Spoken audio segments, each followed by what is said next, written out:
Vamos voltar para o nosso curso? Pacheco está por aí? Sim, estou a postos. A palavra é toda sua.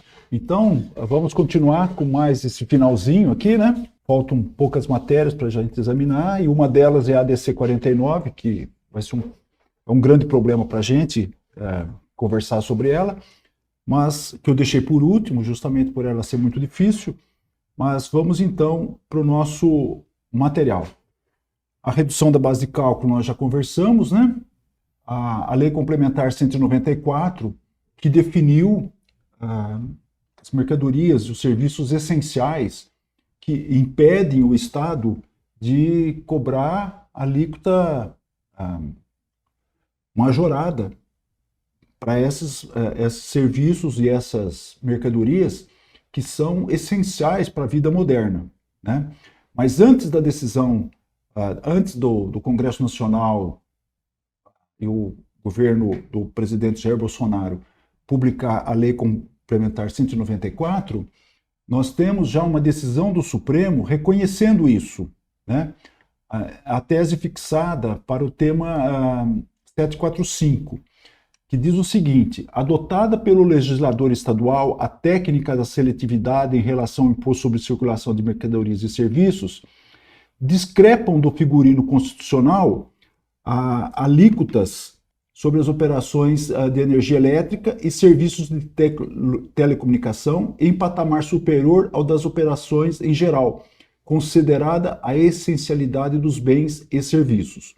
Ou seja, o Supremo já tinha observado que os estados não podiam majorar a alíquota da forma como eles majoraram. Isso desde a Constituição de 88, desde o surgimento do ICMS em 89, por meio do Convênio 66, que substituiu a Lei Complementar, né, por autorização expressa nas disposições transitórias da Constituição, tinha que ter uma trava para que o Estado não avançasse na cobrança de ICMS majorado sobre bens e serviços essenciais à população. E essa trava não existia. Portanto, é uma decisão acertada do Supremo. Ele já tinha sinalizado que ia colocar ordem nessa volúpia do Estado em arrecadar. E agora, recentemente, em 2022, o governo publicou a Lei Complementar 194, que expandiu, né? Ele não só pegou a energia elétrica, o serviço de telecomunicação, que foi objeto dessa decisão do Supremo, mas estendeu também para os combustíveis, estendeu para transporte público, etc., né? Transporte interestadual, intermunicipal público, e de modo que o Estado não pode tributar de forma excessiva esses bens e esses serviços essenciais à população, né? Eles usaram uma essencialidade ao contrário, né? Quanto mais essencial, mais tributação recebeu, né? Então, o Supremo já tinha essa decisão acertada do Supremo por meio desse RE 714139, que também em repercussão geral. Mas agora não será necessário ingressar em juízo para procurar afastar esse excesso de tributação, que a gente já vinha sinalizando isso para os contribuintes paulistas, né? E porque agora a matéria já está resolvida por meio do Congresso Nacional, que publicou a Lei Complementar 194. Que é o que eu acabei de dizer, né? A essencialidade prevista na Lei Complementar 194, que validou essa decisão, não validou essa decisão do Supremo, expandiu essa decisão do Supremo e agora impede os estados de fazer essa cobrança em excesso. Portanto, não será necessário ingressar em juízo para que a gente consiga uma redução de alíquota nessas alíquotas majoradas pelo Estado. Não vai ser necessário porque, a partir dessa Lei Complementar 194, os estados estão impedidos de majorarem as alíquotas nesses bens e serviços essenciais aqui para a população. Nós já vimos, então, a Lei 194, né, que estendeu, então, a proibição dos estados majorarem as alíquotas sobre os combustíveis, o gás natural, energia elétrica, as comunicações e o transporte coletivo, né, que são considerados bens e serviços essenciais e indispensáveis que não podem ser tratados como se fossem supérfluos, né? O que é absolutamente lógico, né? O que é lógico, o que a lei complementar fez. Nem precisaria de uma lei complementar para decidir isso, né, gente? Porque os estados, durante mais de 20 anos, né, desde 89, vêm majorando a alíquota e extraindo uma arrecadação contra a população, né? É isso que o Estado faz e sempre fez, né? Agora, com essa lei complementar, colocou ordem, de modo que os estados não podem mais tributar em excesso esses bens e serviços essenciais à população. Então, o que a lei complementar fez? É vedada a fixação de alíquotas sobre as operações referidas no caput desse artigo em patamar superior ao das operações em geral, considerada a essencialidade dos bens e serviços. Ou seja, se a alíquota de São Paulo é 18%, São Paulo não pode cobrar 25%. Terá que cobrar 18%. Tá certo? E São Paulo cobrava 25% na telecomunicação, na energia elétrica, para quem consome acima de 200 kW, e alguns estados tributavam muito mais. Chegava a 30%. Né? Vamos seguir aqui. É vedada a fixação de alíquotas reduzidas, de que trata o inciso 2 desse parágrafo, para os combustíveis, a energia elétrica e o gás natural, em percentual superior ao da alíquota vigente por ocasião da publicação deste artigo. Ou seja, vedou a fixação de alíquotas reduzidas, de que trata o inciso 2 desse parágrafo, para os combustíveis, a energia elétrica e o gás natural, em percentual superior ao da alíquota vigente. Ou seja, o Estado não vai poder majorar. Se ele tinha uma tributação menor, ele não vai poder majorar. Tem que ficar naquela. Bom, guerra fiscal.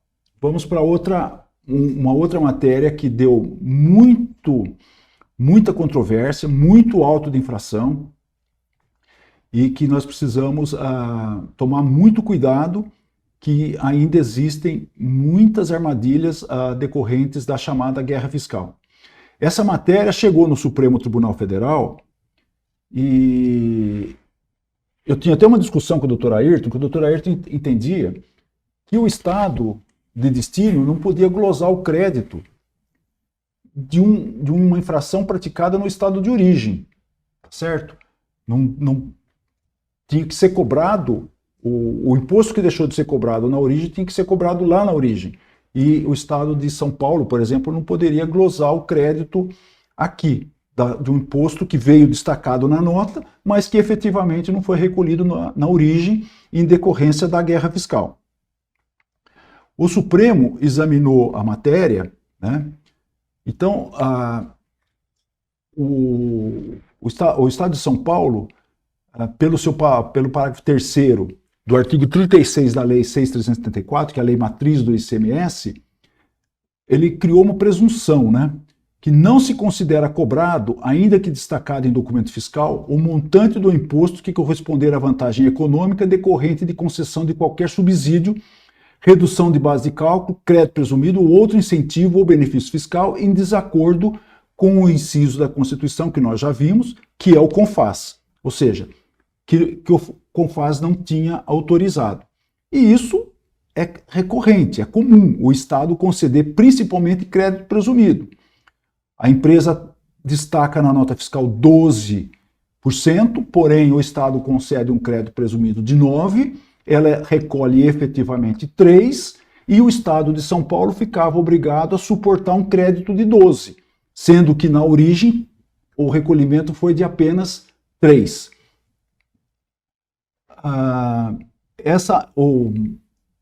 Um dos estados que aliás, começou com o incentivo foi o Distrito Federal. Ele começou a dar o crédito incentivado fora do CONFAS. E ele ingressou no Supremo com ação direta de inconstitucionalidade 3692, pedindo a declaração da inconstitucionalidade desse artigo da Lei Paulista que impediu o crédito. Aí o tiro saiu pela culatra, porque a decisão na ação direta de inconstitucionalidade, o Supremo julgou improcedente o pedido formulado no artigo 3º da lei, nos termos do voto da relatora. Então, o tribunal, por maioria, não conheceu da ação quanto ao comunicado CAT, porque o Supremo não foi examinar comunicado, ele centrou na lei, no artigo 36 da lei, e julgou improcedente, ou seja, ele decidiu que o Estado de São Paulo tem competência para impedir o crédito destacado na nota fiscal que não tinha sido objeto de recolhimento no Estado de origem. Em outra decisão, agora em repercussão geral, né, está no RE 628.075, que aí ele estendeu essa decisão para toda a guerra fiscal, né? E eu estou colocando aqui os embargos de declaração, que diz o seguinte: embargos de declaração nos terceiros embargos de declaração no recurso extraordinário. Direito tributário, processo paradigma do tema 490 da sistemática de repercussão geral. Princípio da não cumulatividade, concessão de crédito fictício pelo estado de origem sem autorização do CONFAS. Estorno proporcional pelo estado de destino, constitucionalidade. Embargos manifestamente protelatórios nos quais se busca rediscutir matéria já decidida. Embargos de declaração rejeitados e aplicou a multa no estado que estava insistindo na tese. Tá certo? Então, é uma matéria que já restou resolvida pelo Supremo. E a tese fixada para o tema 490 é justamente essa aqui, ó. O estorno proporcional de crédito de ICMS efetuado pelo estado de destino em razão de crédito fiscal presumido concedido pelo estado de origem sem autorização do CONFAS não viola o princípio constitucional da não cumulatividade. Ou seja, o estado de destino pode, então, glosar o crédito do imposto do ICMS não recolhido no estado de origem, mesmo que esse imposto está destacado no documento fiscal.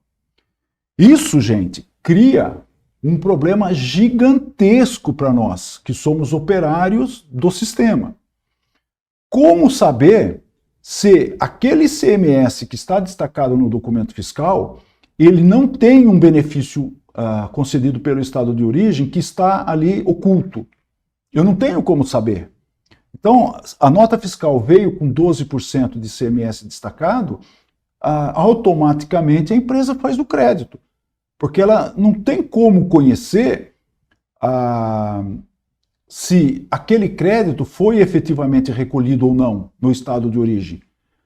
Esse era o motivo pelo qual o Dr. Ayrton apostava na decisão do Supremo que ele iria inviabilizar os autos de infrações lançados pelo Estado de São Paulo, porque o Estado de São Paulo manda bala. Todo o crédito que ele encontra sem autorização do CONFAS, todos esses decorrentes da guerra fiscal, o Estado tem um volume gigantesco de auto de infração lavrado. E o Dr. Ayrton entendia que essa matéria não passaria pelo Supremo. E passou. E passou. Então, o contribuinte que fez crédito, que na origem foi incentivado, perdeu. Ficou obrigado a recolher o auto de infração aqui para São Paulo. Ou para o seu estado, né? Porque não foi só o estado de São Paulo que lavrou auto de infração. O outro estado também lavra, né? O caso maior aqui é de São Paulo, porque nós estamos em São Paulo, né? E o risco é do contribuinte paulista quando ele faz compra interestadual. Saber se aquele ICMS destacado na nota fiscal, ele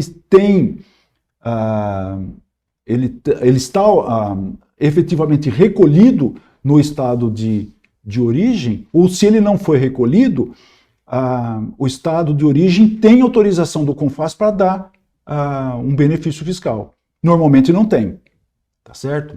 Normalmente não tem essa autorização. O CONFAS não dava autorização para isso. Portanto, ficava um problema gigante para nós aqui. E continua o problema. Agora, de uma forma agravada, com a decisão do Supremo, em repercussão geral, se o Estado de São Paulo encontrar um crédito não autorizado pelo CONFAS, ele vai glosar o crédito e não tem defesa. O Supremo já decidiu em repercussão geral, portanto, é pagar e chorar. Não tem mais defesa em relação a essa matéria.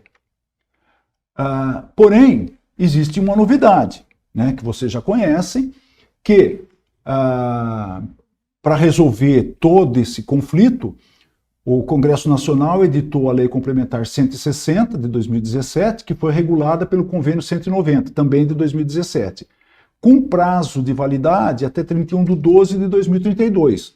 Ou seja, a matéria foi constitucionalizada por meio dessa lei complementar, por meio desse convênio, desde que o Estado de origem que deu o benefício cumpra os rituais previstos na lei, no convênio 190. O Estado tem uma lição de casa para fazer. Ele é obrigado a ir no CONFAS, fazer como uma autodenúncia, né? Entregar para o CONFAS os benefícios que ele concedeu, publicar no Diário Oficial do seu Estado os benefícios que foram concedidos à margem do CONFAS, para que esses benefícios fiquem regularizados até 31/12 de 2032. Desse modo, os demais estados ficam sabendo qual o benefício que ele concedeu para também conceder. Certo? Então, para deixar o mercado nivelado, porque esses benefícios, o grande problema que eu vejo é que ele desnivelou a concorrência. Então, empresas que foram para esses estados e obtiveram esses benefícios fiscais, elas tiveram vantagens econômica e financeira que colocaram numa situação melhor do que aquelas empresas que não foram, que não têm esse mesmo tratamento, esse mesmo benefício. Agora, os estados conhecem os benefícios um do outro, porque foram publicados e entregues no CONFAS, lá na Secretaria do CONFAS, o benefício que foi concedido. Portanto, a guerra está aberta, certo? O contribuinte daqui, se quiser ir para outro estado e se beneficiar daquele incentivo, ele pode ir, ele está autorizado aí, e o estado daqui pode dar o mesmo benefício que o estado de lá está concedendo. De modo que a concorrência volta à sua plenitude, coisa que não existia, porque estava tudo escondido. A empresa tinha um benefício que estava escondido, era um ato concessório firmado entre o Estado e a empresa, guardado na gaveta, que ninguém conhecia. E essa empresa tinha uma vantagem muito grande em relação às demais empresas, possivelmente os seus próprios concorrentes, e ganhava a concorrência no preço, porque ela tinha um benefício fiscal que ninguém conhecia. Agora não, agora está jogo aberto, está tudo disciplinado. Quem quiser usar do benefício pode usar, que está perfeitamente autorizado. Porém, né, o problema consiste em saber se o estado de origem cumpriu os requisitos. Normalmente cumpriram.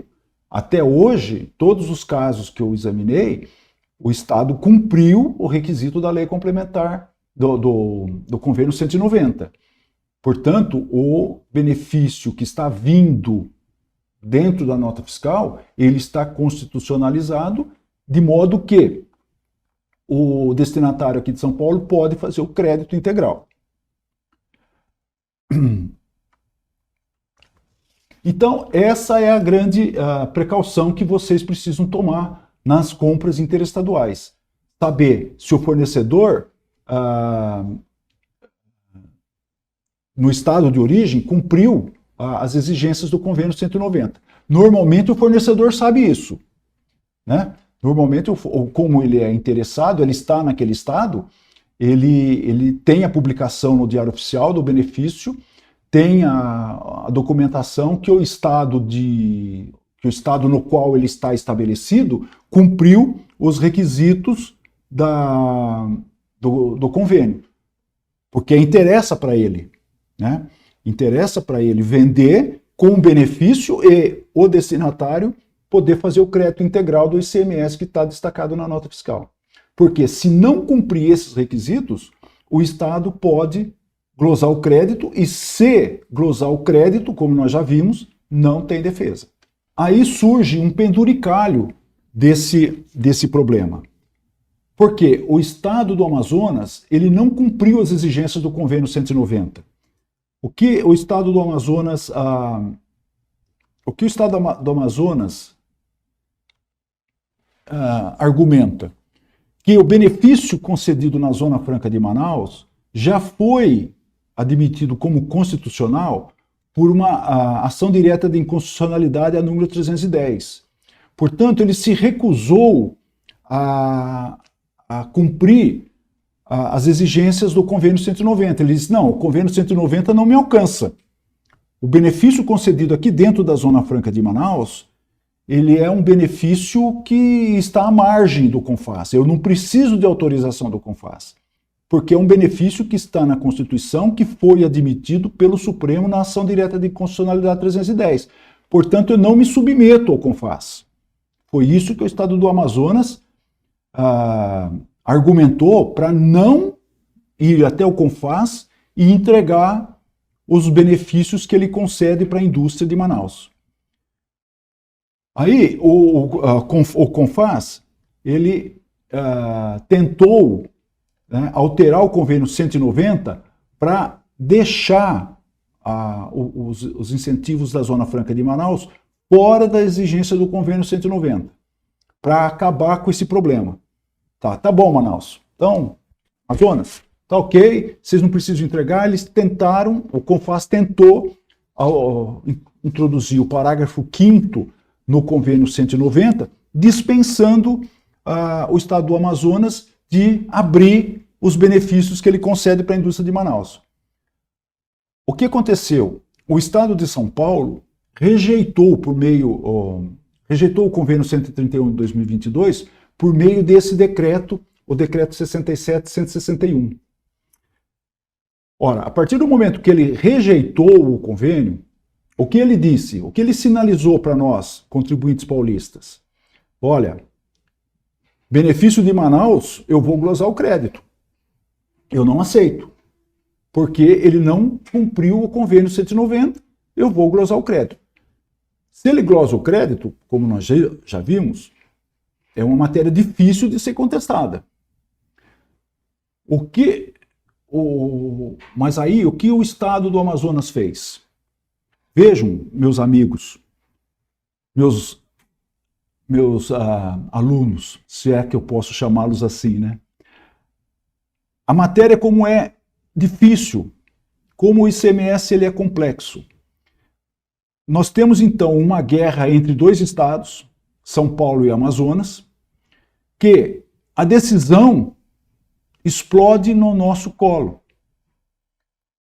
Eu oriento o meu cliente a continuar comprando de Manaus e não tomar o crédito do ICMS destacado na nota fiscal, ou eu deixo o meu cliente comprar o de Manaus e não faço o crédito, deixo numa conta de realizável a longo prazo, não coloco esse crédito na GIA, espero a decisão, ou deixo o meu cliente no risco comprando de Manaus e eu aqui fazendo o crédito.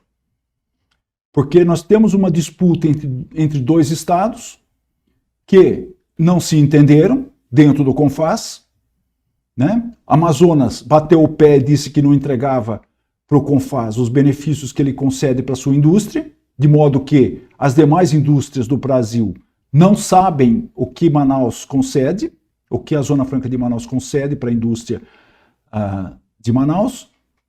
E, por outro lado, nós temos o Estado de São Paulo falando, se você não cumpriu o Convênio 190, eu vou glosar seu crédito. Em consequência disso,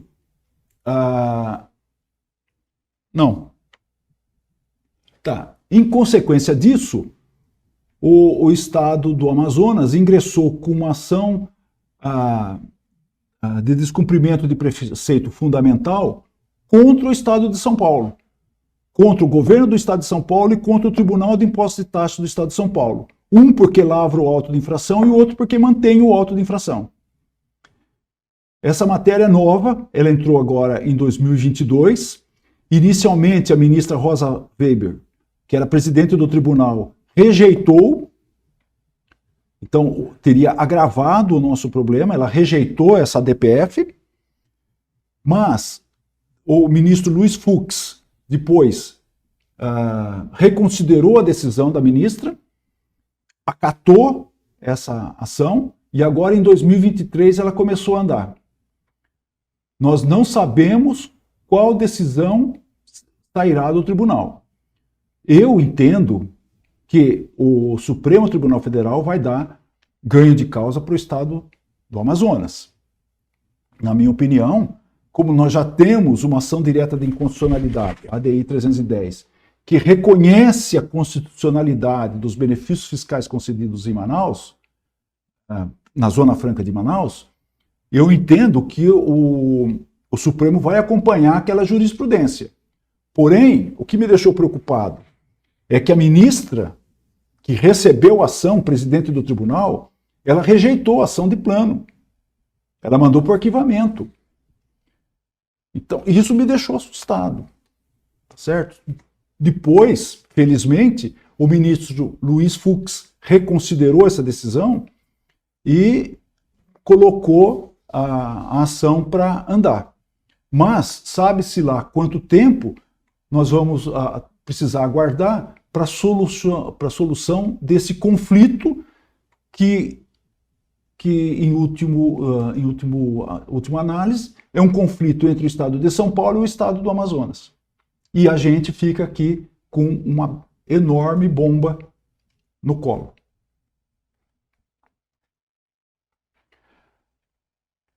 Seguindo a nossa matéria, nós temos também uma outra matéria controvertida que não foi objeto de decisão ainda.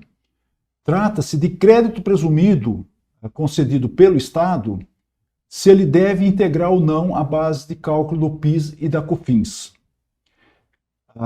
É uma matéria controversa, está praticamente empatado. Nós temos o processo está praticamente empatado. Nós temos 5 votos contra a cobrança de PIS e COFINS sobre o crédito presumido concedido pelo Estado, e nós temos 4 votos favoráveis. Diz o seguinte: os valores correspondentes a créditos presumidos de ICMS decorrentes de incentivos fiscais concedidos pelos estados e pelo Distrito Federal integram a base de cálculo do PIS e da COFINS. O ministro Dias Toffoli pediu vistas, agora ele foi substituído pelo ministro André Mendonça. O relator, desculpe, o pedido está de vistas com o ministro Dias Toffoli e a ação está na relatoria do ministro André Mendonça em decorrência da aposentadoria do ministro Marco Aurélio. E o ministro André Mendonça é esse processo no qual ele concedeu aquela liminar que criou um tumulto no mercado, né, que já foi reconsiderada, para suspender o julgamento do tema 1182 nos recursos repetitivos do STJ. Né? E o que trata desse recurso repetitivo no STJ, o 1182? Ele trata de uma outra matéria, que é se o crédito presumido de ICMS ele pode ser considerado como um incentivo, se ele é um incentivo para custeio ou para investimento, para fins de tributação do imposto de renda e da contribuição social. Ou seja, se ele for considerado um incentivo para investimento, a empresa reservando esse incentivo, todo o valor do crédito presumido no patrimônio líquido, ela não paga imposto de renda e contribuição social sobre esse ganho que ela obtém por meio da concessão de crédito presumido pelo Estado. E se é considerado um crédito para custeio, esse crédito presumido integra a base de cálculo do imposto de renda e da contribuição social. Eu e o Dr. Ayrton, nós temos uma tese que o que define isso é o artigo 30 da Lei 1185, porque a Lei Complementar 160, ela criou alguns parágrafos nessa lei federal para determinar que se trata de incentivo para investimento. Porém, o caput do artigo precisa ser respeitado.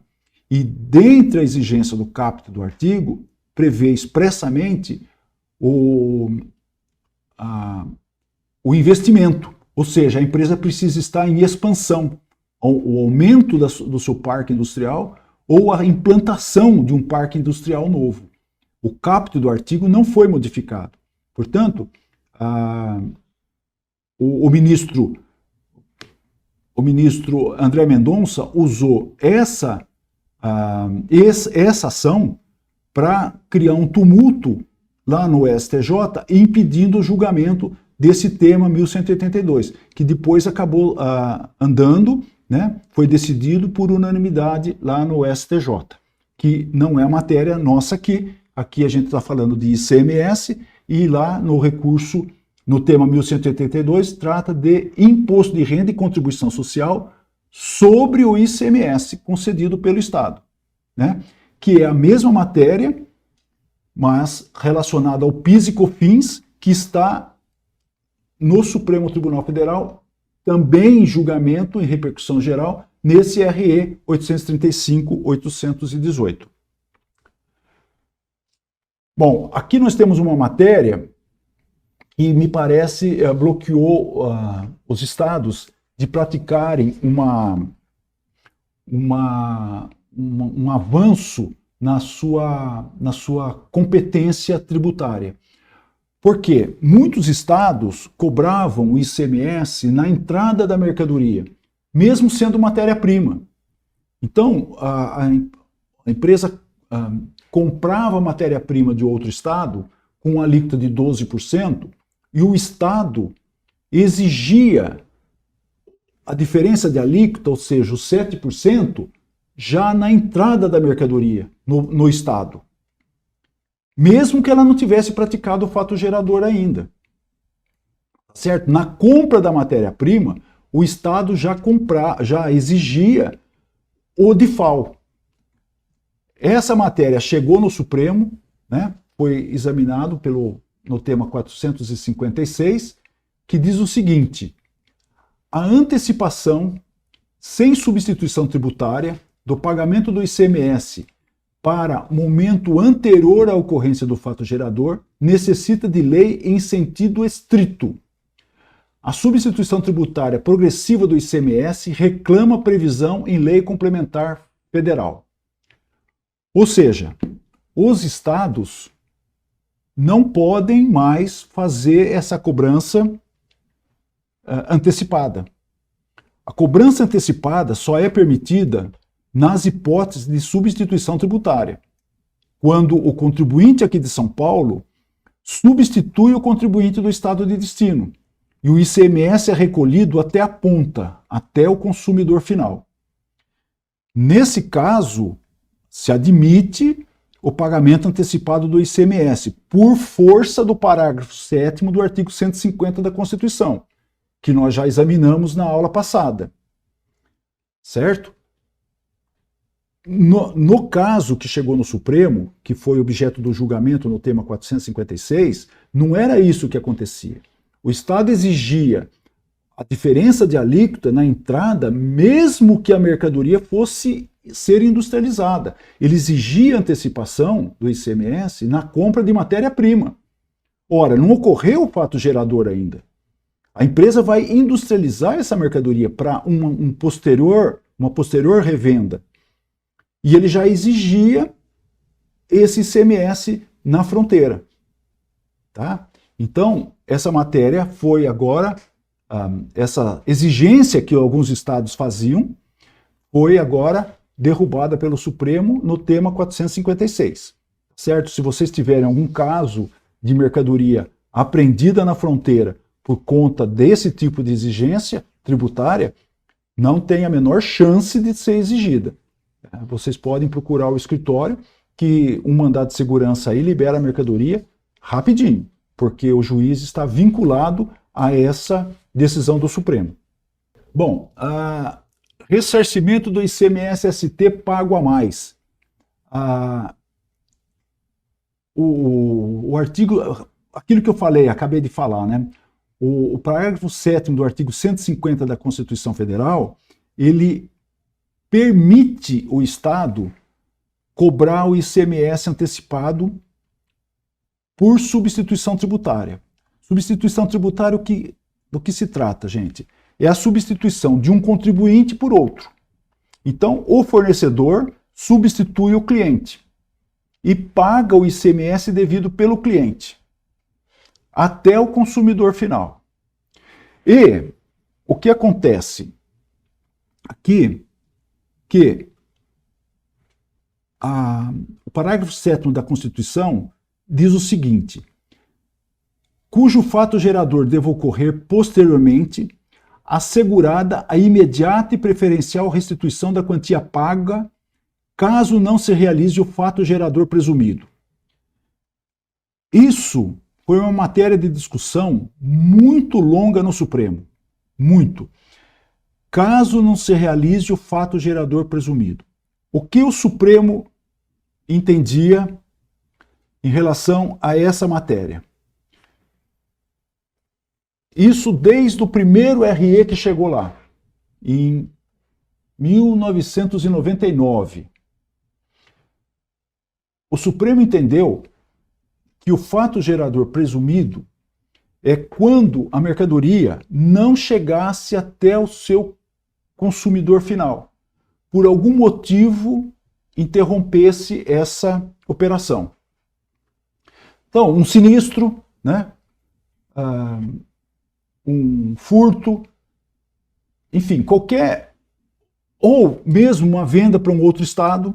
Então, por exemplo, um contribuinte aqui de São Paulo comprou a mercadoria, o fornecedor pagou o ICMS por substituição tributária, presumindo que esse contribuinte paulista fosse vender para um consumidor paulista. No momento que ele vende para um consumidor de outro estado, interrompeu a substituição tributária. Porque o ICMS foi recolhido integralmente para o estado de São Paulo, presumindo que a mercadoria fosse negociada aqui em São Paulo. E quando ela vai para um outro estado, essa presunção não se materializa. Consequentemente, o fato gerador presumido não aconteceu. Então, nesses casos, o Supremo entendia que deveria acontecer o ressarcimento de forma preferencial. O Estado tinha que devolver o dinheiro para o contribuinte substituído, que tinha arcado com o imposto na compra, e depois ele promoveu um outro fato gerador que não estava protegido por aquela substituição tributária. Ou se ele perdesse a mercadoria por algum motivo, por furto, por roubo, por sinistro, etc. Ele tem direito a esse ressarcimento. Essa sempre foi a interpretação do Supremo, por longos anos. E muitas decisões foram nesse sentido. Tanto é que eu deixei de acompanhar as decisões do Supremo. Inclusive, eu deixei de acompanhar as decisões do Supremo quando a matéria entrou em repercussão geral. Porque eram tantas as decisões, sempre no mesmo sentido, que, para mim, o Supremo não mudaria mais. Qual foi minha surpresa? Que ele mudou. Mudou a decisão. E ele mudou no tema 201. É devida a restituição da diferença do imposto sobre circulação de mercadoria e serviço pago a mais no regime de substituição tributária para a frente, se a base de cálculo efetiva da operação for inferior à presumida. Isso ele não admitia. O Supremo entendia que não cabia ressarcimento nesse tipo de situação. Então, o que aconteceu? Houve uma revolução no sistema, porque o sistema já estava preparado para essa modalidade. de entendimento do Supremo. Tanto que o Estado tinha uma legislação muito boa para fazer o ressarcimento, que era a Portaria CAT 17 de 1999, e ela deixou de ser aplicada. Com relação como o Estado, o Supremo decidiu dessa forma, o Estado mudou a sua legislação. Ou seja, ele colocou que fica assegurada a restituição do imposto pago antecipadamente em razão da substituição tributária. Isso o artigo 66b já dizia. O Estado de São Paulo, na sua lei, né, o legislador paulista, examinando o parágrafo 7º do artigo 150, ele entendia que cabe ressarcimento na hipótese da substituição tributária ter ocorrido por um valor majorado em relação ao efetivo fato gerador, ao último fato gerador. Tanto é que o artigo 66b da lei 6.374 previa a hipótese de ressarcimento, que está aqui nessa situação aqui, no inciso 2. Caso se comprove que na operação final com mercadoria ou serviço ficou configurada a obrigação tributária de valor inferior à presumida. Isso já constava da lei, desde a emenda constitucional 33 de 93, que criou o parágrafo 7º no artigo 150 da Constituição. Então o Estado de São Paulo tinha duas situações nas quais ele autorizava o ressarcimento. Caso não se efetive o fato gerador presumido na sujeição passiva, que são esses casos que eu falei, vendeu para outro estado, a mercadoria se perdeu, etc. Está no inciso 1. Inciso 2, na hipótese da base de cálculo que serviu de pagamento do ICMS por substituição, ficar maior do que o último fato gerador, a base de cálculo do último fato gerador que tinha sido presumido na antecipação.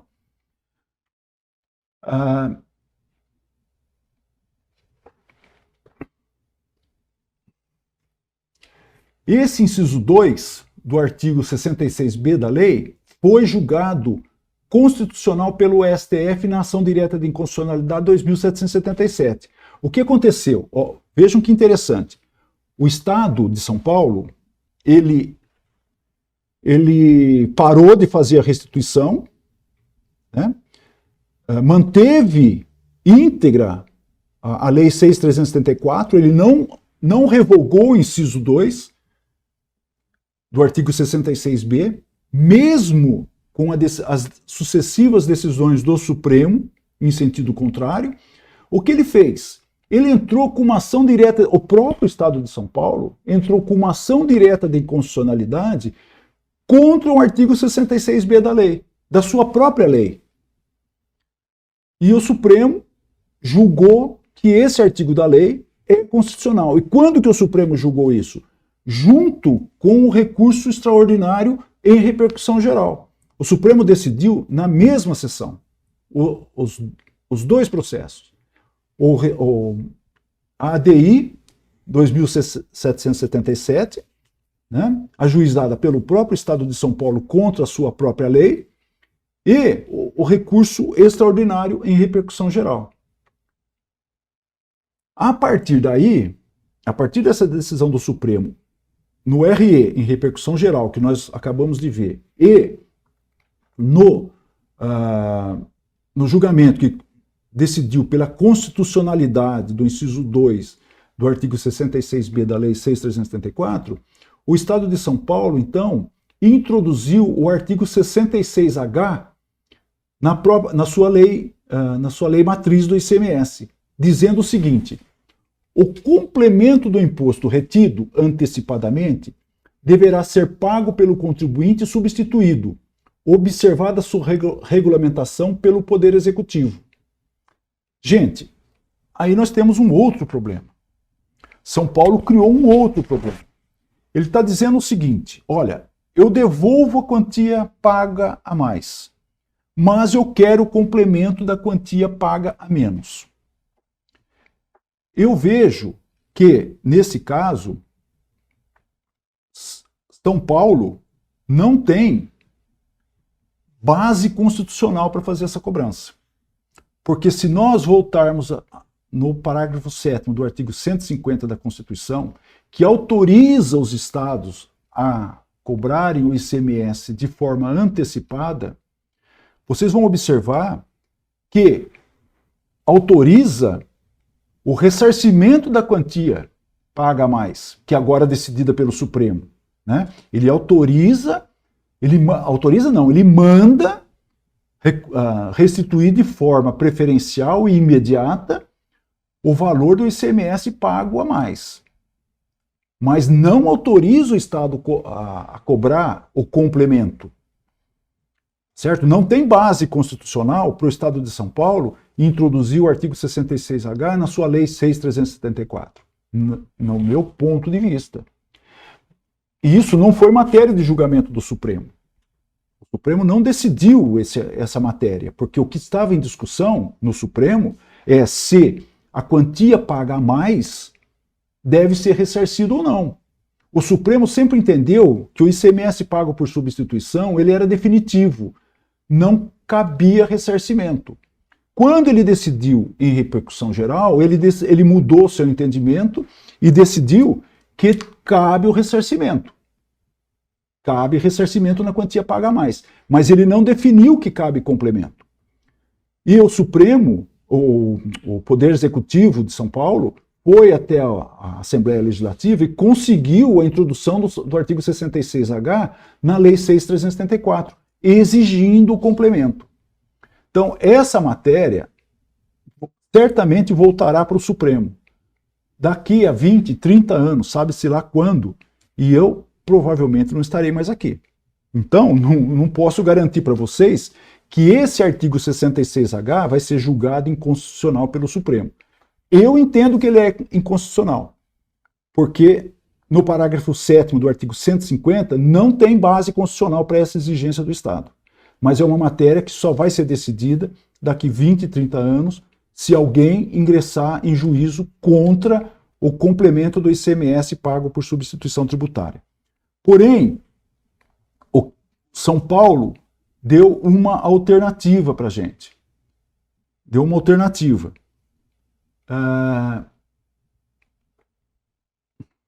Bom, aqui é o artigo 66H, né, que ele está dizendo que o valor da operação prestação final com a mercadoria ou serviço for maior que a base de cálculo da retenção, né, e se houver uma mudança de alíquota.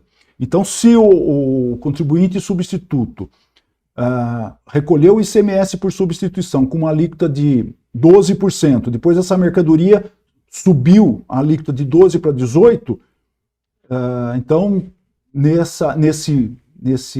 nesse ato o contribuinte substituído vai precisar fazer o complemento dessa alíquota.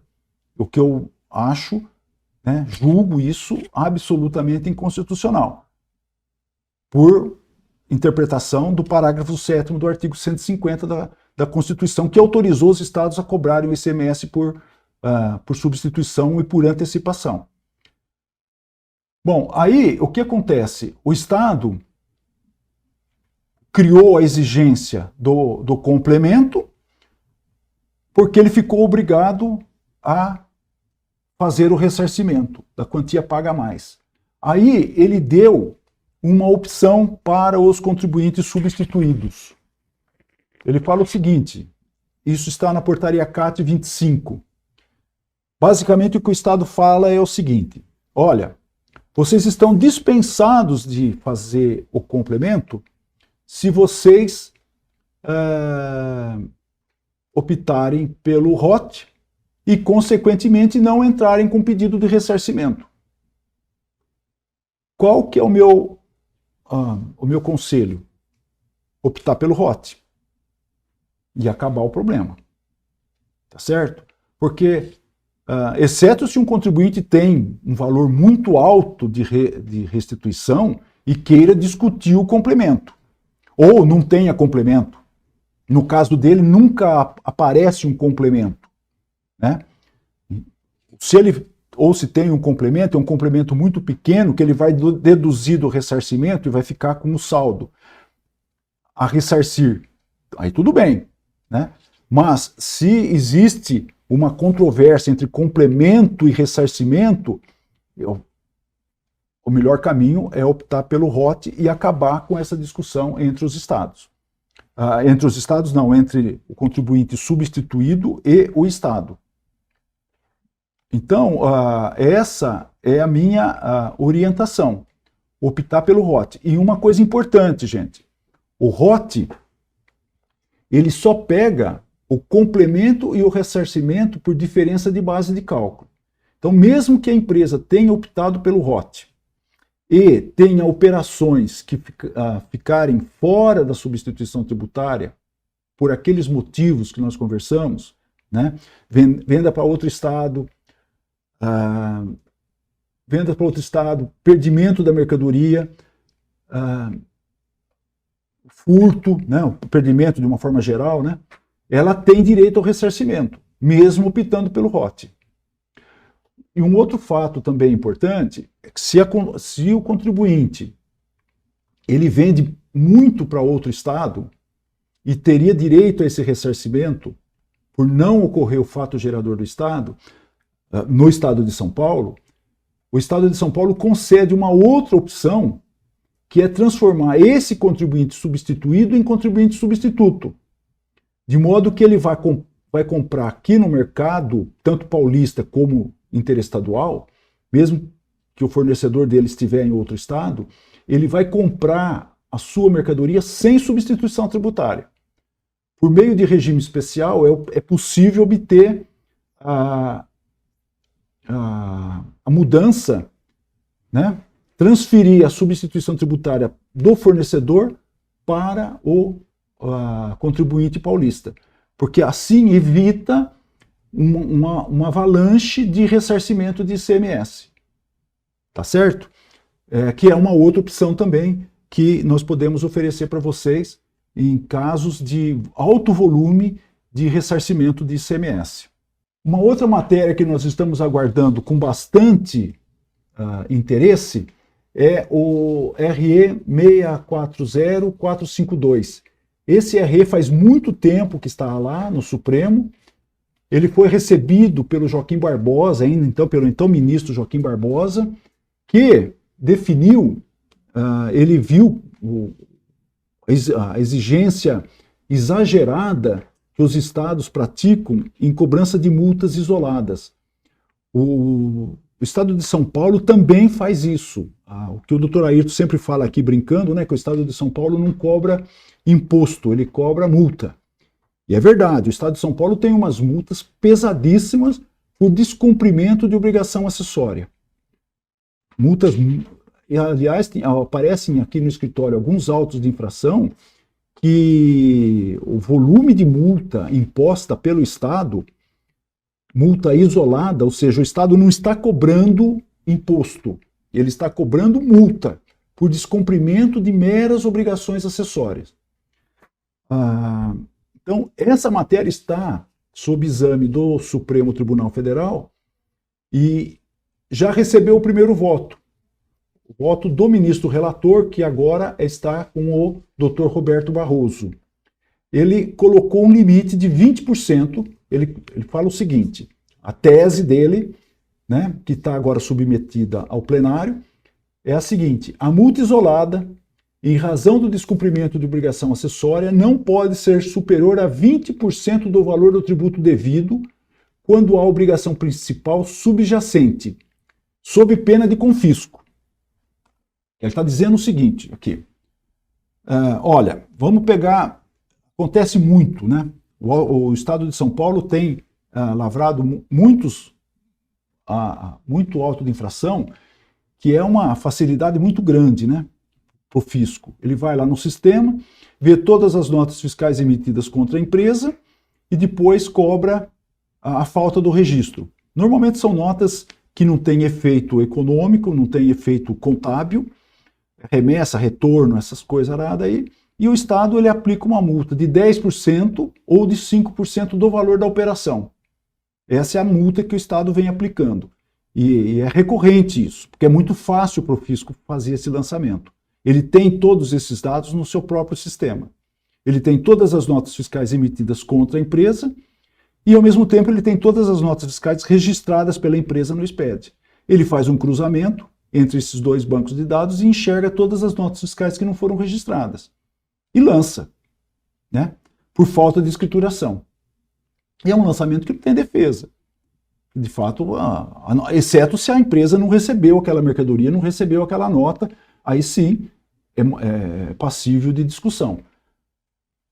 Mas é uma multa pesada, é 10% do valor da operação. Então agora o Supremo, no voto do ministro relator, está chegando à conclusão que 20% de um suposto imposto, né? Então seria 20% de 18%. É isso a multa que o ministro está propondo que o Supremo decida em repercussão geral, que estamos aguardando a decisão do Supremo, que ainda não foi proferida, o processo não transitou em julgado.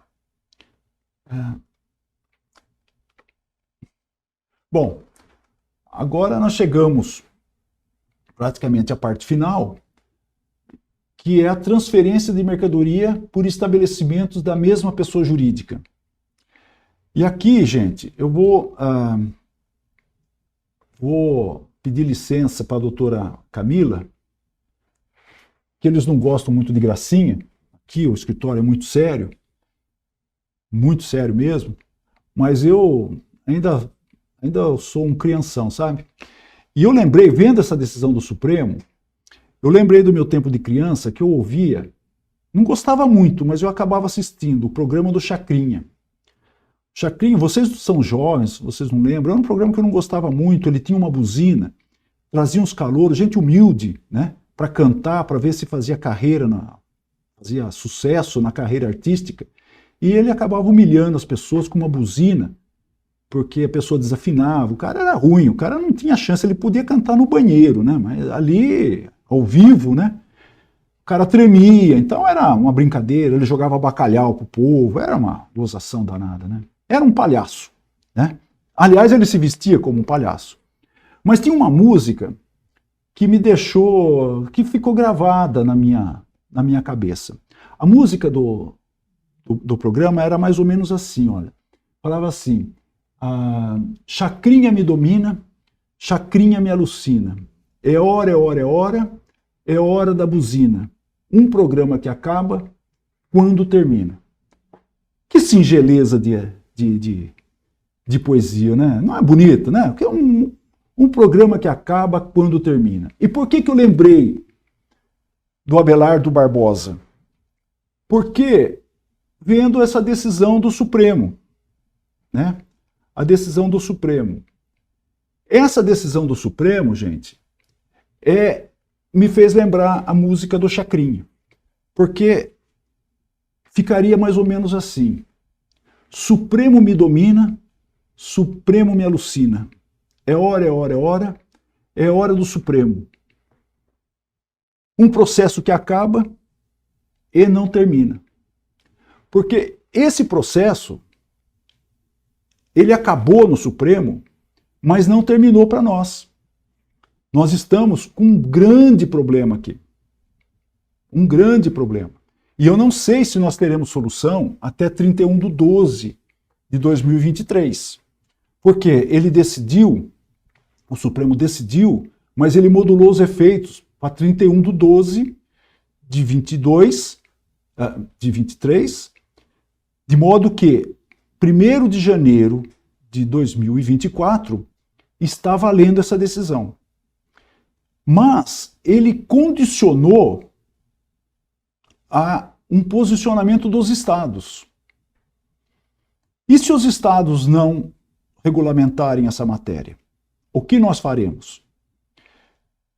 Então, primeiro, vamos estudar a tese fixada nessa decisão do Supremo, que é uma tese correta. Sob o ponto de vista jurídico, é uma tese correta.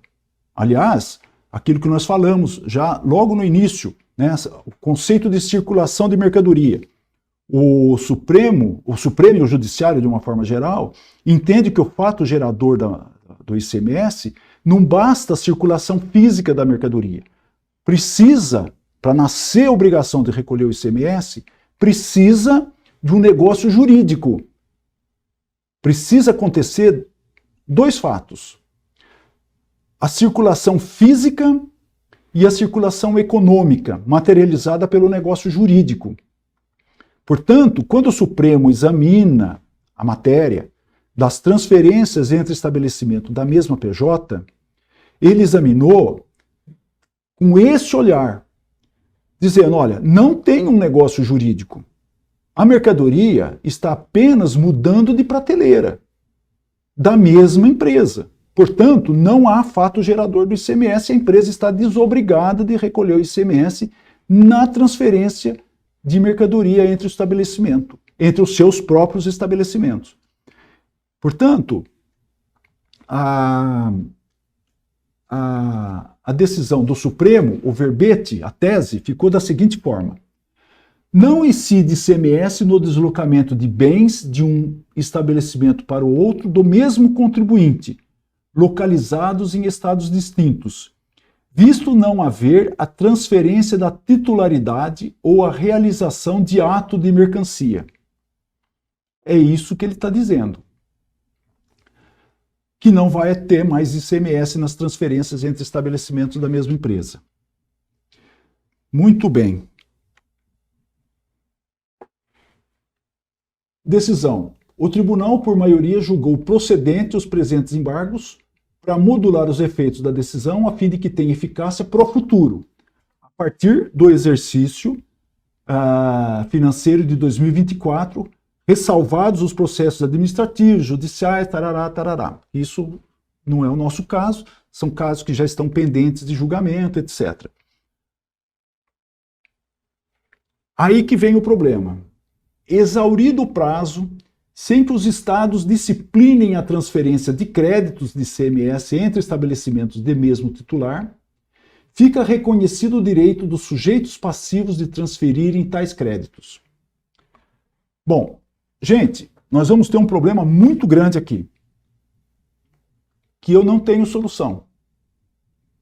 Nós temos que aguardar a posição dos estados. E eu tenho a impressão que o Supremo errou também. Errou quando ele determina que os estados façam essa regulamentação. Isso, no meu ponto de vista, teria que ser matéria reservada à lei complementar. Seria o Congresso Nacional habilitado a resolver essa pendência criada pelo Supremo. Não deixar para os estados, dentro do CONFAS, resolver o problema. O que aconteceu? O Supremo decidiu que nas transferências entre estabelecimentos não tem fato gerador do ICMS. Não pode ser destacado o ICMS. Aí, os estados ingressaram no Supremo perguntando o seguinte, falaram, bom, e daí? E o crédito? Como é que eu faço com o crédito?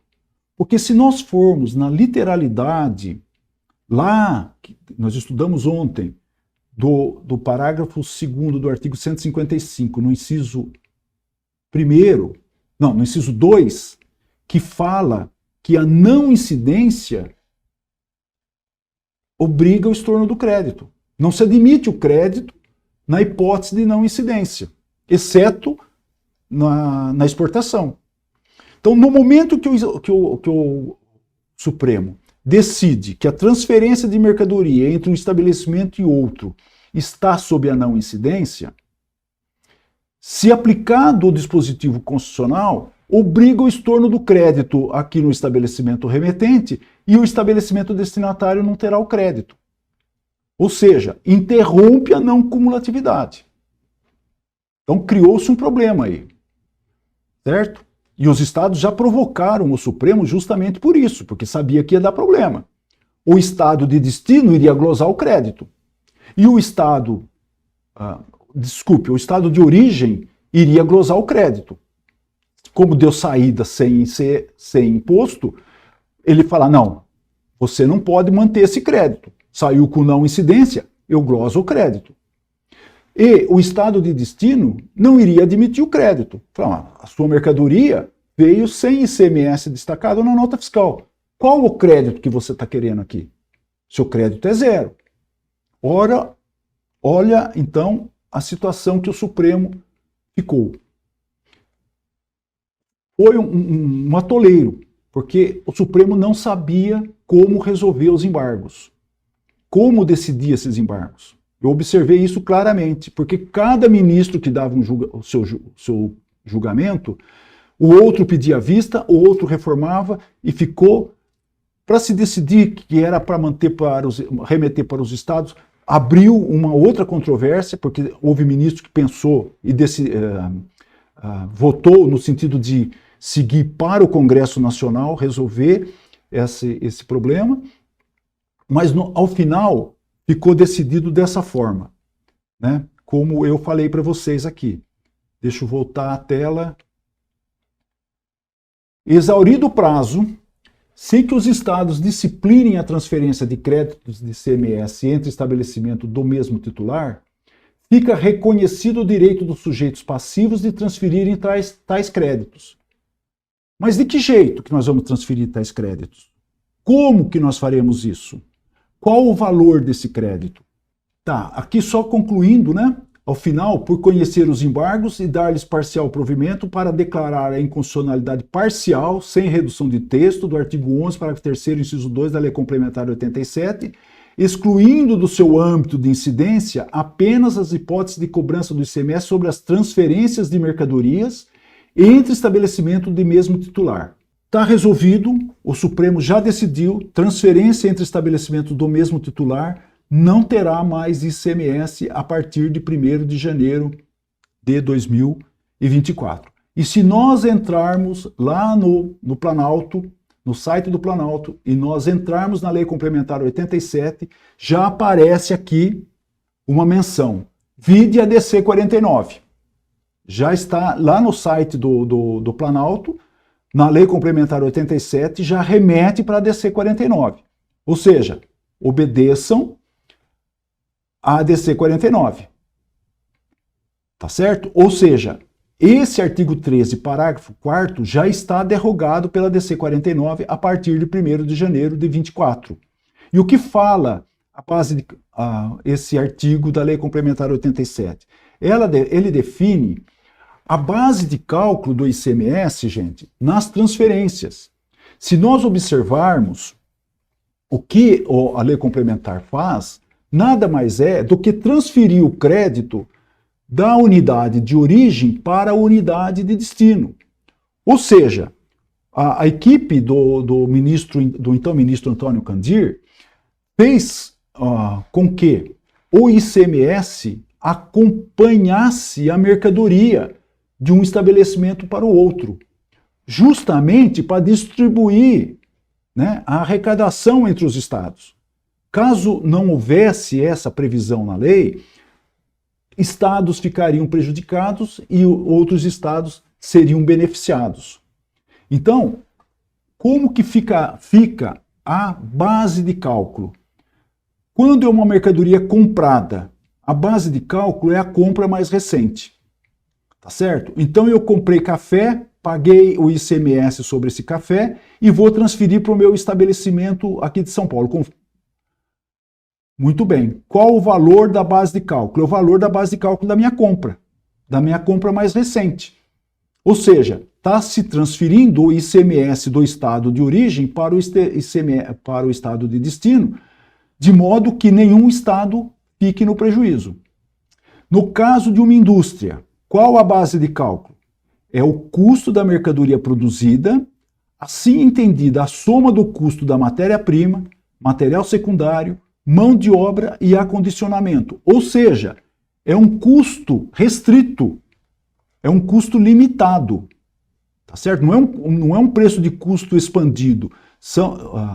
A base de cálculo do ICMS na transferência do produto industrializado de um estabelecimento para o outro é uma base de cálculo reduzida em decorrência de um custo reduzido, que é justamente para levar uma parcela do ICMS do estado de origem para o estado de destino. né? O estado de destino fica obrigado a suportar o crédito e o estado de origem fica com o débito, que, a grosso modo, vai basicamente neutralizar os créditos daquelas compras de matéria-prima. Agora, no caso de commodities, né, tratando-se de mercadorias não industrializadas, o seu preço corrente no mercado atacadista do estabelecimento remetente, que é o chamado preço de pauta. Então, por exemplo, eu tenho uma indústria aqui em São Paulo, né, que ela tem uma fazenda de soja no Mato Grosso do Sul. Atravessou o Rio Paraná, já tem a indústria. Pelo método da Lei Candir, toda a soja que é transferida da fazenda do Mato Grosso do Sul para a indústria aqui no estado de São Paulo, o Mato Grosso do Sul vai ficar com o ICMS correspondente ao preço do mercado daquela soja. E São Paulo vai ficar, precisa suportar o crédito daquele ICMS que veio do Mato Grosso do Sul. E quando essa indústria vender o produto resultante da industrialização, o óleo de soja, por exemplo, São Paulo vai ficar com o ICMS correspondente ao valor agregado. Então, a lei complementar, ela definiu com bastante precisão o ICMS distribuído entre os estados. Só que, no momento que o Supremo diz, olha, quando a fazenda do Mato Grosso do Sul transfere o ICMS, transfere a soja para a indústria de São Paulo, ele está falando, você tem que transferir o crédito junto. Mas ele não sabe como fazer e mandou os estados resolverem isso. Qual o crédito? Basicamente, a soja tem muito pouco, a produção de soja tem muito pouco crédito para ser transferido. Então o estado do Mato Grosso do Sul vai perder, né? O estado do Mato Grosso do Sul vai perder toda essa arrecadação da soja produzida no seu estado que foi transferido para outro estado para ser industrializada. Ele vai perder. Se nós examinarmos o processo que dá origem a essa repercussão geral, é um processo procedente. A pecuarista que entrou com a ação, ela estava buscando os interesses dela. Por quê? Ela tem uma fazenda no Mato Grosso do Sul e tinha uma outra fazenda no estado de São Paulo. Isso é o caso concreto do processo. E ela precisa transferir o gado dela, só transferir de pasto. É isso que ela alegou no processo. Olha, eu transfiro o meu gado do Mato Grosso do Sul para São Paulo. E a mesma pessoa física, a mesma pecuarista. Por que eu tenho que recolher o ICMS aqui no Mato Grosso do Sul? E aí, ela ganhou o processo. Nessa decisão do Supremo, bateu lá no Supremo, ela ganhou o processo. Não precisa pagar. Mas agora, nos embargos, o Supremo criou um outro problema para essa pecuarista. Porque nós temos inúmeros fatos antecedentes. Por exemplo, se esse gado que ela remeteu para São Paulo nasceu na sua propriedade, ok, ela não tem crédito para transferir para o estado de São Paulo. Porém, se ela comprou esse gado dentro do estado do Mato Grosso do Sul com diferimento, ela ficou obrigada a recolher o ICMS na operação anterior, pela interrupção do diferimento que ela provocou, no momento que ela transferiu o gado para São Paulo, sem incidência do ICMS. Aí o que o estado do Mato Grosso do Sul pode fazer com essa pecuarista? Exigir o ICMS na compra do gado que ela promoveu. Falou, não, essa operação aqui, a senhora tem que recolher o ICMS, porque é operação anterior à transferência. A senhora comprou esse gado de um pecuarista, de um outro, portanto, houve um negócio jurídico, houve a circulação física do gado e houve a circulação econômica, portanto, o fato gerador aconteceu. ele estava apenas suspenso o pagamento do ICMS, esperando o que a senhora faria com o gado. Certo?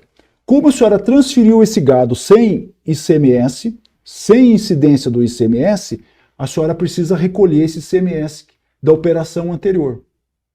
Ela recolhendo o ICMS dessa operação anterior, ela tem direito ao crédito. Certo? Ela tem direito ao crédito. O ICMS é não cumulativo. Só que o Estado não vai admitir a manutenção desse crédito. Fala, não, esse crédito tem que seguir junto com o gado que a senhora transferiu, para atender o dispositivo do próprio Supremo Tribunal Federal. Ou seja, o Supremo deu uma volta para chegar no mesmo lugar, na minha opinião. Ele não está errado quando ele decidiu pela não incidência do ICMS. Tá certo? Ele não está errado. O que ele poderia ter feito para amenizar o problema, já que ele, vamos chamar assim, ele deu uma elasticidade àquele dispositivo constitucional que impede manutenção do crédito na saída com não incidência. Na minha opinião, o que o Supremo deveria já ter decidido pela não incidência e pela manutenção do crédito na origem. No momento em que o Supremo manda transferir o crédito para o destino, nos embargos, gente, gerou uma confusão. E outra, ele não definiu com clareza como que será essa transferência. Ele não fez essa definição. Ele deixou para os estados resolverem isso. E, portanto, nós temos que aguardar até 31 de dezembro de 2023 algum convênio celebrado lá dentro do CONFAS que venha disciplinar essa matéria. E, possivelmente, se o CONFAS legislar sobre isso, será mais ou menos nos moldes da Lei Complementar 87 já fazia. Eu acho que é isso que vai acontecer. Ou seja, ele deu uma volta e chegou no mesmo lugar. Porém, nós ficamos numa dúvida até a definição dos estados. Como será feita essa transferência de crédito junto com a mercadoria que segue sem incidência do imposto. Não sei se eu estou vendo fantasmas, né? Mas, basicamente, gente, é essa a situação que nós nos encontramos com a ADC 49. Eu não tenho respostas para oferecer para vocês nesse momento. Nós estamos aguardando uma posição oficial dos estados. Eu tenho conversado com alguns delegados de secretarias de fazenda sobre essa matéria. Eles também não sabem como que os estados vão resolver isso daí. Tem empresas que vão ficar muito prejudicadas, empresas que têm crédito presumido, por exemplo, no estado de origem, né? Enfim, nós temos um tumulto que nós precisamos aguardar. Por isso que eu fiz essa brincadeira de um processo que acaba e não termina. Porque o Supremo decidiu, acabou o processo, ele está terminado no Supremo, não há nenhuma chance de reabrir o mérito, porém, nós estaremos então aguardando uma definição dos estados sobre a transferência do crédito da origem para o destino, para acompanhar a saída de uma mercadoria em transferência sem incidência do ICMS. Como que será feito o cálculo desse crédito, nós não sabemos. Qual será o documento que vai acompanhar esse crédito para gerar o crédito na unidade de destino. Se esse crédito vai ser destacado na própria nota fiscal, como era na vigência da Lei Complementar 87, no caso julgado inconstitucional. Enfim, nós vamos precisar aguardar os estados se pronunciarem em relação a essa matéria. Isso daí também tem efeito. Eu citei um exemplo do caso do diferimento, que nada mais é do que uma substituição tributária, né? É uma substituição tributária antecedente, mas nós temos também o caso da substituição tributária para frente, né? A transferência de um estabelecimento para o outro sujeito à substituição tributária. Como ficará essa operação? Já que a transferência está sem ICMS próprio. A transferência não terá ICMS próprio. Mas e aí a substituição tributária? Vai ocorrer? Como que fica a substituição tributária? Isso tudo, o Supremo não, o CONFAS, eu acredito que o CONFAS vai ter que se pronunciar a respeito dessa matéria. Nós estamos no aguardo de uma posição do CONFAS. E se ele não se pronunciar até 31/12/2023, Deus dará. Aí é cada um por si e Deus para todo mundo. Aí eu não sei como que nós vamos fazer.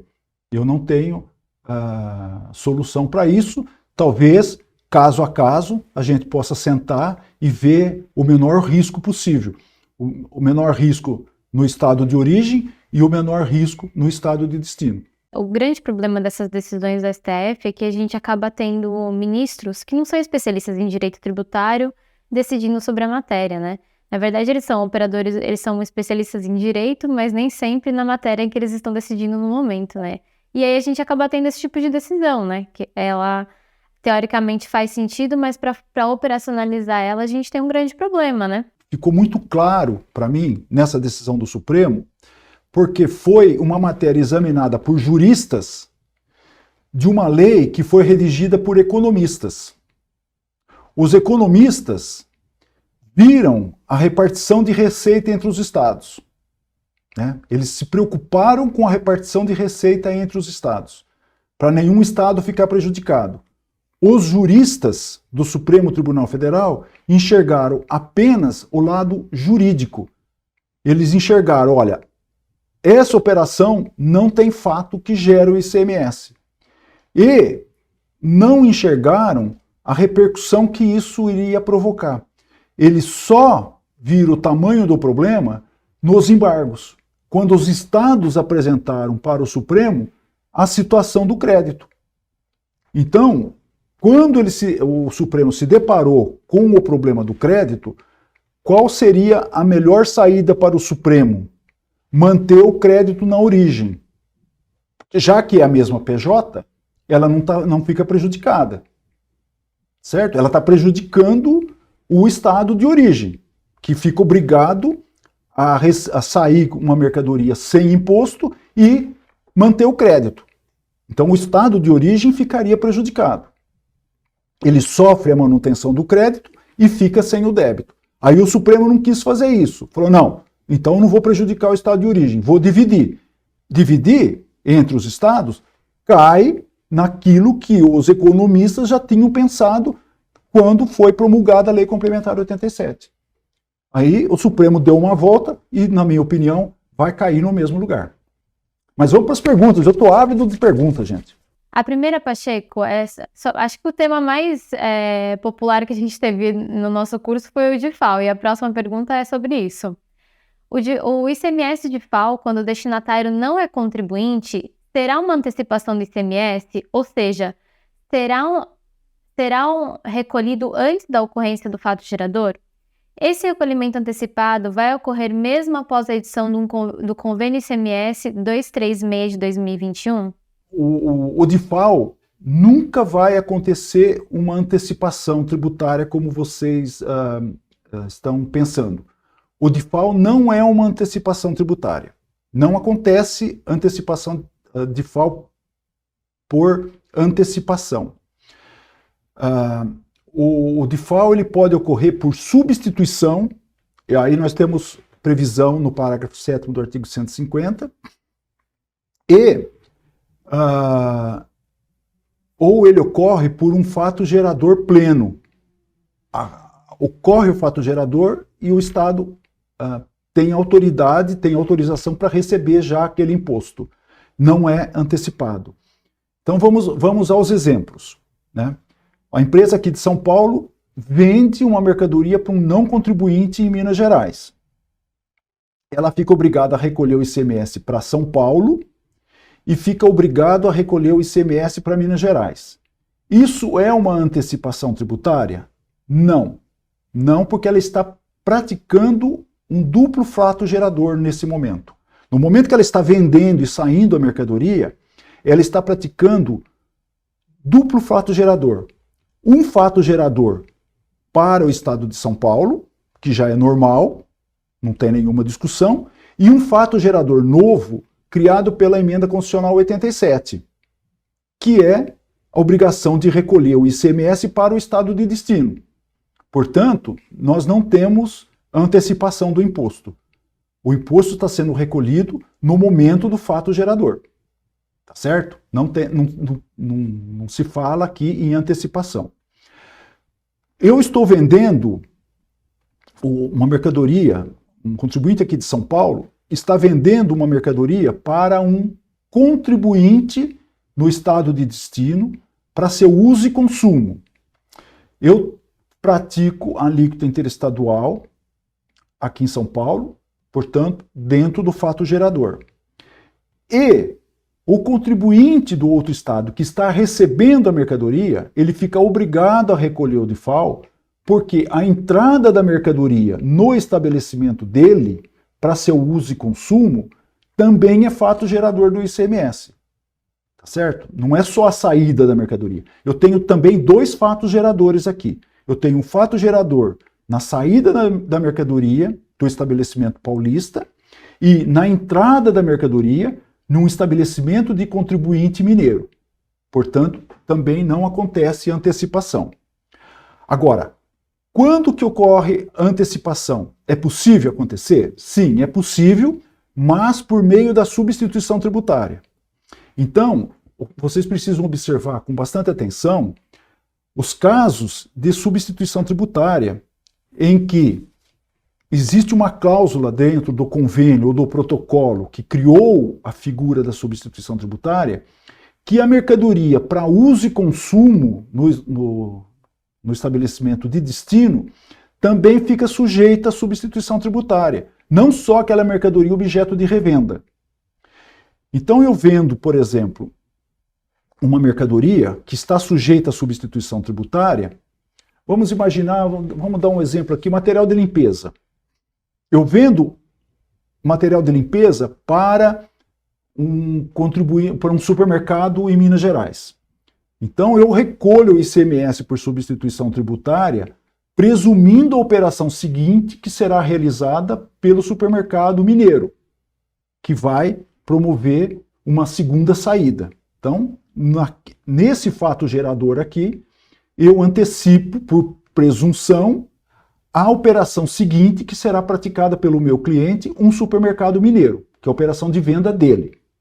Mas digamos que uma empresa compre material de limpeza para o seu próprio uso e consumo, e ela é contribuinte do ICMS. E lá no convênio ou no protocolo celebrado entre os dois estados, que define a substituição tributária, tem uma cláusula que esse DIFAL também fica recolhido por substituição tributária.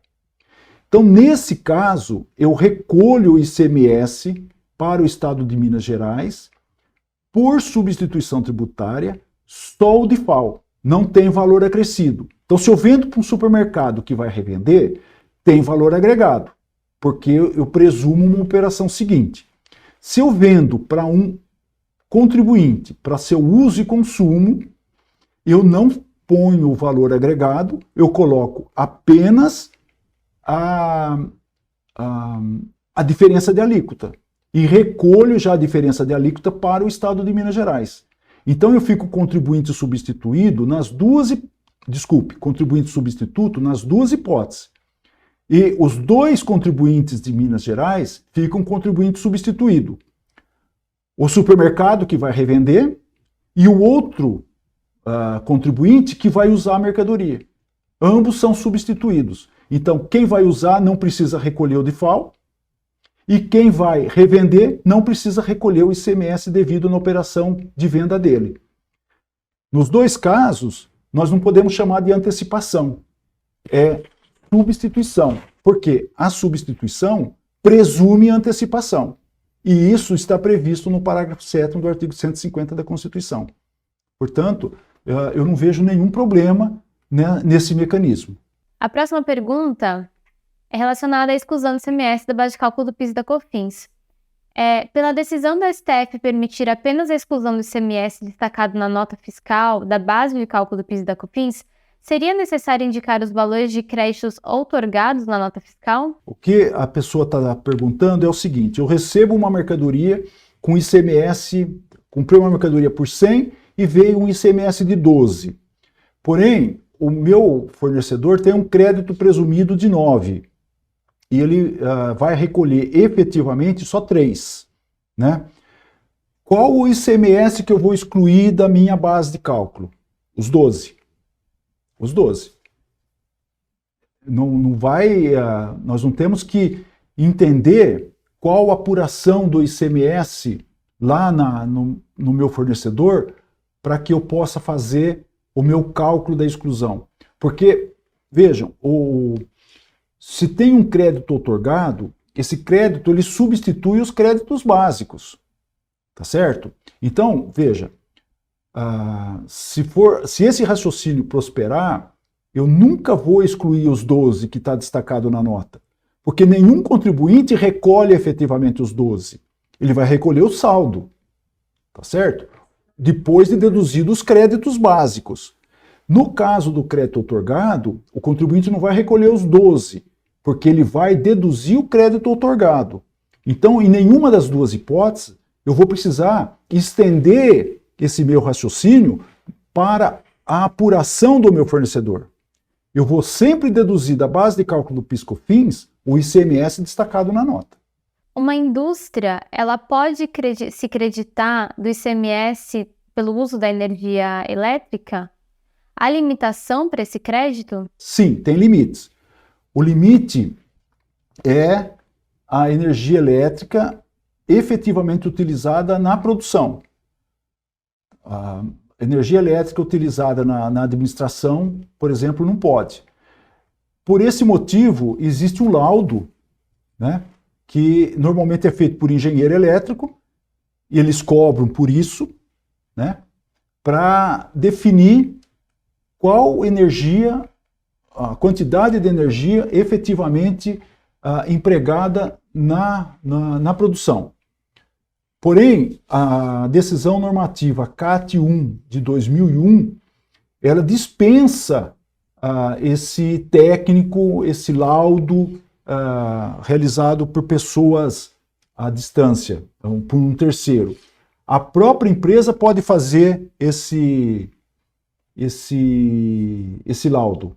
Se ela tem condições de calcular quanto de energia ela consome na produção, ela não precisa contratar um engenheiro especialista nisso, não. É dispensável esse laudo. Não precisa de um laudo de terceiro, de empresa habilitada, nada disso. Na decisão normativa CAT 1 2001 está muito claro lá. Precisa ser um laudo confiável, um laudo confiável que dê credibilidade àquele consumo. Então, o crédito é admitido, nunca, numa indústria, nunca vai ser 100% do total da energia consumida gerar crédito. Sempre vai ser lá em torno de 99%, 98% do ICMS destacado na conta que vai poder ser registrado como crédito. A administração e manutenção também, se a empresa tem um departamento de manutenção, ela não pode incluir no crédito. Para o recolhimento do DIFAL das empresas do Simples Nacional em São Paulo também deve se calcular por dentro? Sim, o DIFAL, na compra, ele sempre será calculado por dentro. Sempre. E eu recomendo vocês tomarem muito cuidado com as empresas do Simples Nacional que não vêm recolhendo o DIFAL, viu, gente? Como nós vimos, o Supremo já decidiu essa matéria, não tem nenhuma chance de discutir esse assunto. Se o Estado fizer o lançamento, não tem defesa, tem que pagar. E o cálculo é por dentro, sim, porque o fornecedor, ele não incluiu esse DIFAL na base de cálculo do ICMS dele, portanto, no preço não tem esse DIFAL. Portanto, eu tenho que reajustar a base do ICMS para calcular o DIFAL. Pacheco, eram essas as nossas as dúvidas que nós tivemos aqui. Eu relembro mais uma vez que nós estamos nas redes sociais. É só nos procurar como Évora Treinamentos, que vocês vão encontrar lá todos os vídeos e todas as publicações informando os próximos eventos, que a gente tem muita coisa boa que ainda vai acontecer por aqui. Pacheco, mais uma vez eu te agradeço. É sempre muito bom te ouvir falando de ICMS. A gente acaba ficando de boca aberta de alguém saber tanto sobre um tributo tão difícil. E eu agradeço mais uma vez. Muito obrigada, Pacheco. Mas foi uma alegria falar com vocês. Muito bom. Espero que vocês tenham gostado, que participem dos novos eventos aqui da Évora. E é uma matéria apaixonante, né? O ICMS, a gente não cansa de falar, tem sempre matérias novas, e espero que essa tenha sido a primeira oportunidade e não a última. E para não ter sido a última, eu conto com vocês para fazer uma boa publicidade da Évora e especialmente do ICMS. Tá certo, gente? Muito Perfeito. obrigado. Obrigada, Pacheco. Até mais.